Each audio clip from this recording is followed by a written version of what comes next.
Well then, this was kind of short-lived.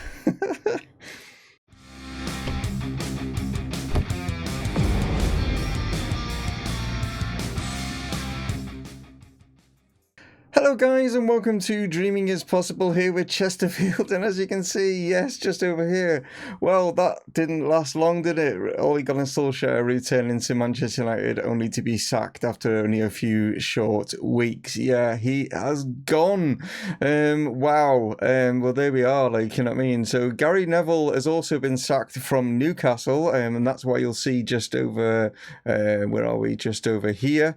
I was looking at the wrong monitor. So just over here, that he's currently unemployed and he is the front runner to take over. So they'll try with another ex-Manchester United player, possibly. It's not been decided, obviously, just yet. But yeah, the reason behind, obviously, Manchester United, I should say, making that decision is look who is bottom.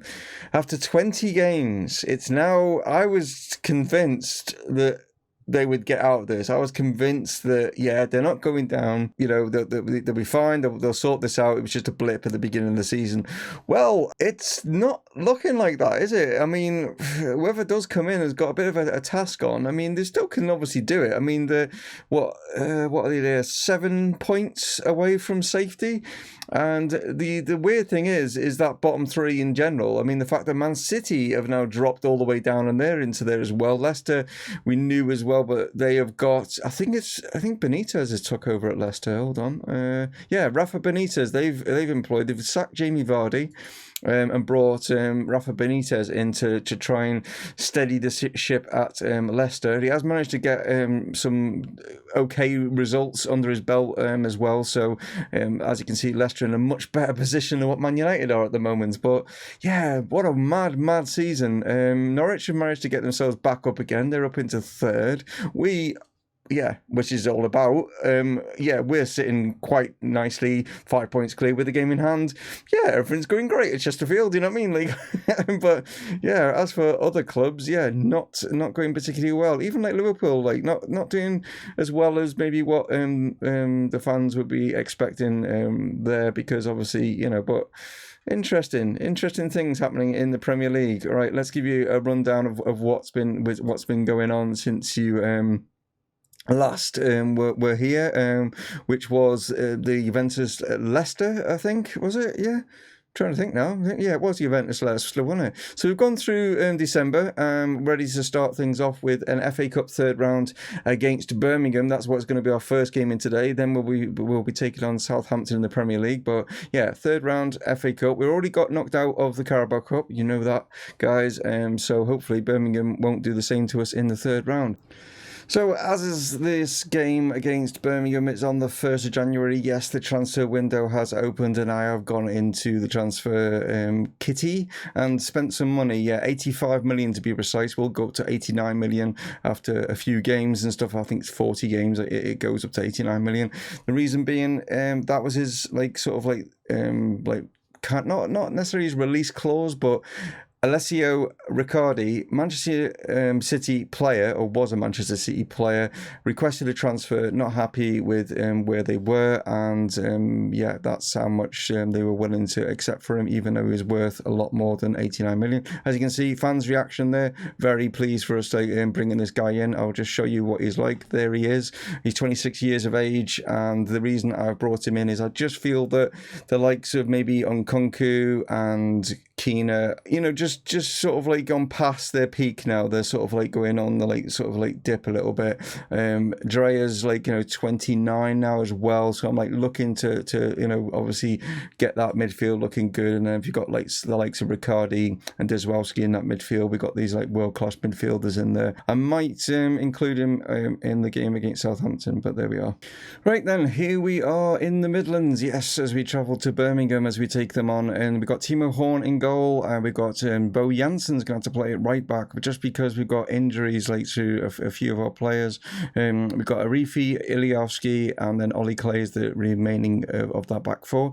David Greenhalgh and Neto are going to play in the midfield. Appleby as the cam, Kyle Warner, Baptista as the wingers, and then Trotman up top. We are not going as too weak as like what we did in the Carabao Cup game against Coventry. This could be a tricky tie. This really could do. And we just got to be like, keeping our wits about us. Let's see how we do. So chances, Ollie Clay puts this one in. David Greenhalgh at the far stick. They're trying to like, head that one in, but not able to get it on target, unfortunately.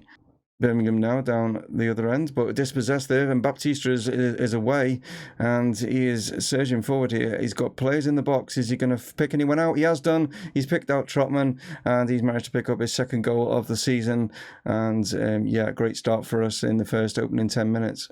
As you can see, just dispossessing Leosol, I think it was, and Baptista just was away, and they were just a bit worried there to like take, challenging being in the box, but a good finish there from Trotman.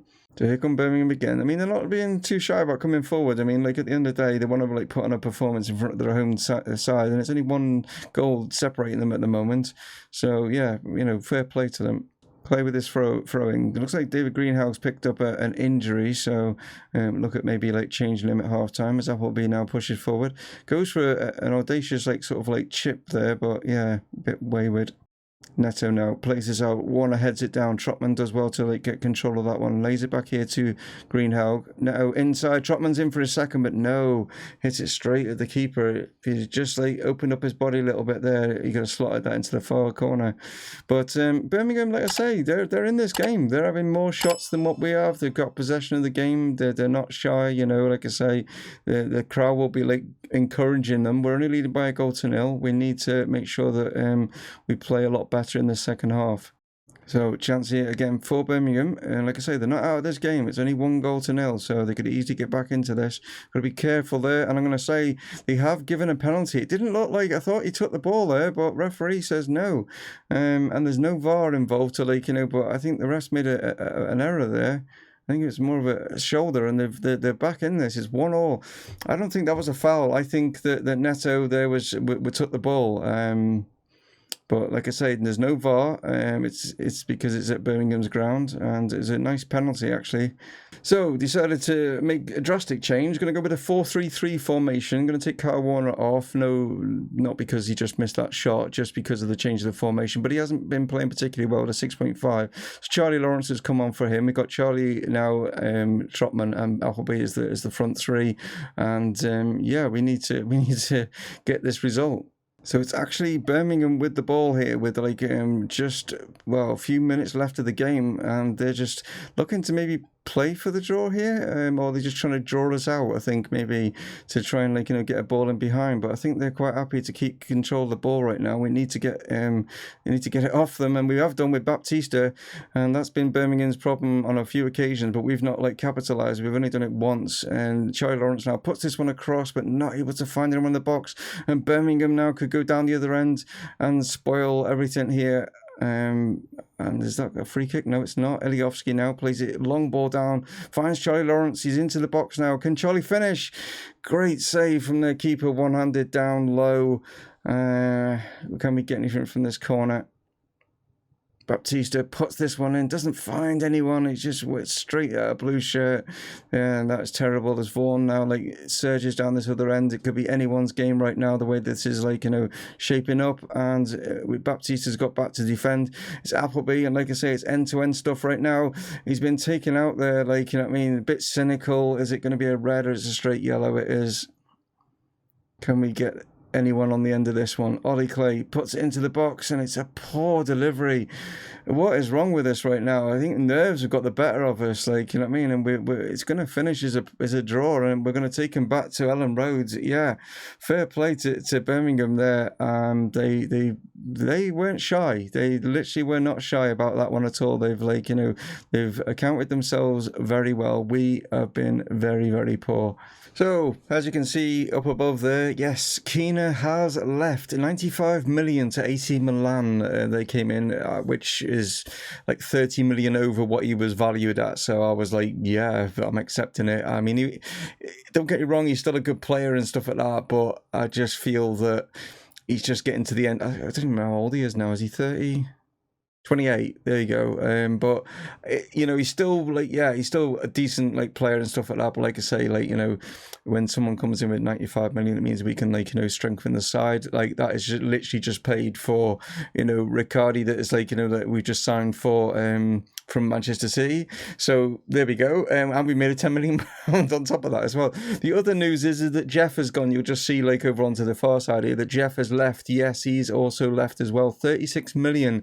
He's gone to Benfica to apply his trade in Portugal. Well, I'm sure he'll get on quite well, you know, mixing with Portuguese players at our club and stuff like that. He'll be fine regarding that one. So best of luck for, you know, yeah, he could have stayed. He could have been our number one.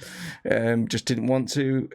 I would have probably made him the number one full, you know, like giving him more game time next season. He was a little bit impatient. I get that, like, you know what I mean? He's at the time of his career now where he's like coming into his prime at 25 years of age. So yeah, I understand that, but if he'd have just waited till the end of this season, and yeah, but there we go. Can't do nothing about it. I'm gonna have to bring someone else in. Probably not going to do it in January because I'm going to be ended up paying over the odds, so I'm going to wait until the summer. Right, so here are the two lineups going into this. We've got Timo Horn in goal, Ollie Clay, Arifi, Upamecano and Piana. Glad to see Piana back from injury, and we needed him back because we've got numerous injuries. We've got Cruz and Wyatt are both out on the right-hand side. That's why Ollie's having to play, so that's like, you know, a bit of a blow at full back at the moment. You are going to get to see our new signing, Riccardi, alongside Dizwowski, and the reason I've had to play them like side by side like that is because, yeah, neither of them play as like sort of a defensive midfielder. So I hope he is Cam, Warner, Baptista on the wings, and Verskogen is up atop. Southampton are doing fairly well. This could be a tough game, to be honest. They are lying in 5th or 6th, something like that, in the league. So yeah, this could be a tough game, especially with them being at home. Let's see how we do. So flipped out here to the wing as Baptista surges forward and has gone into the box here, and why has he not pulled it back? I don't know why. They need to sort that out with this game every time. Like, you know what I mean? In real life, you pull it back, you wouldn't try and like dribble it all the way into the goal. A load of players or channels that I watch, they all say the same thing, but it's a bit annoying that players just run and keep running and don't cross it into the box. So yeah, not a lot to talk about in that first half. Yeah, we've got more of the shots and stuff, but not really done anything with it. It's nice to see that we're getting the shots on target. That's something. But yeah, 0-0, a bit of a drizzly, sleety day as the weather over here says. It's sleet and stuff. Maybe players just, you know, not up for this because of the weather. Who knows? So throw in here for Southampton, and there's not been really many highlights in this game so far, as Guri now puts that one in. Arifi's managed to get ahead on it. Baptista can go away here, but he's kind of isolated on his own. He's got Verskogen in the box. Will he this time pick anyone out? He has picked out Warner. This time he has done the right thing, and Warner heads it into a sort of a fairly empty net because the keeper was like, you know, concentrating on his near post. As you can see, Baptista here just pushing and pulling away here, pulls the players out of the box, leaving a little bit of space at the far stick, and Warner comes in and meets it nicely as the two wingers work well together. So 15 minutes or so to go. Dezwowski is not in the best of games on a 6.4, same with Appleby at 6.5, so brought Nkunku in to play in that cam role. He might get a bit more game time with Keenan now, like leaving. Andrea has come on for Dezwowski. We've not really seen much of Riccardi in this, but there's not been that many highlights really to show you. So, yeah, nothing to show you even from those, like, substitutions and stuff. A very drab game, like, you know what I mean? 1-0. Yeah, Southampton, I was expecting maybe a bit more of them being the home side, but as you can see, they didn't really threaten our goal too much. I'm glad to see that we actually got the shots on target. It's probably why...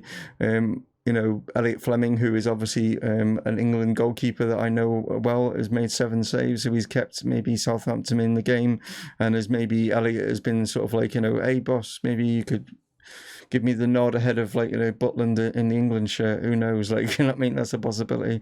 But yeah, 1-0, 3 points. Yeah, that's all we can talk about in that one. So as you can see, yet again, sorry to laugh, but I'm going to laugh. I mean, look who I support, like, you know what I mean? But yeah, and I think Man United fans probably would, like, were thinking, yes, we've actually got 3 points, but no, 85th and the 94th minute or 95th minute or whatever, Everton come along and steal the show and get get a 2-1 result against Manchester United, which leaves them in a really, really sort of like bad situation right now, because the other teams that are down there, like the Watfords, West Hams and stuff, they're starting to get a few points here and there, and it's going to start getting a bit worrying. And also, they've not appointed a new manager. Who really wants that job? Because at the moment, the way you're looking at it, you'd be thinking, I'm going to be playing in the Championship if I take this job. You know what I mean? Like, I mean, you can obviously mathematically still get them out of it, but they're going to have to appoint someone soon, because the January transfer window is going to be like running out. They need to obviously like bring in some players, because at the moment, and then if you do bring in the players, will they gel well with the players you've already got there? Who knows? But that's a problem for you know, the people at Manchester. But there we go.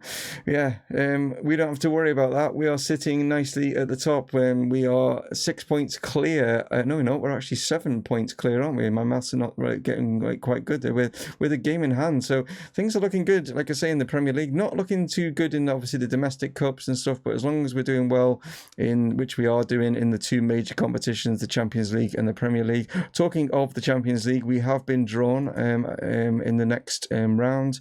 It's Atletico Madrid who we've been drawn against. Yeah, going to be a tough one, that. Of all the teams, I think Chelsea, out of all the English teams that are through, have probably got the easiest draw against Valencia. No disrespect to anyone out there that is supporting Valencia, but Arsenal are against AC Milan. They are like, you know, really good side these days, and Liverpool are up against Dortmund, which could be a little bit of a tricky one.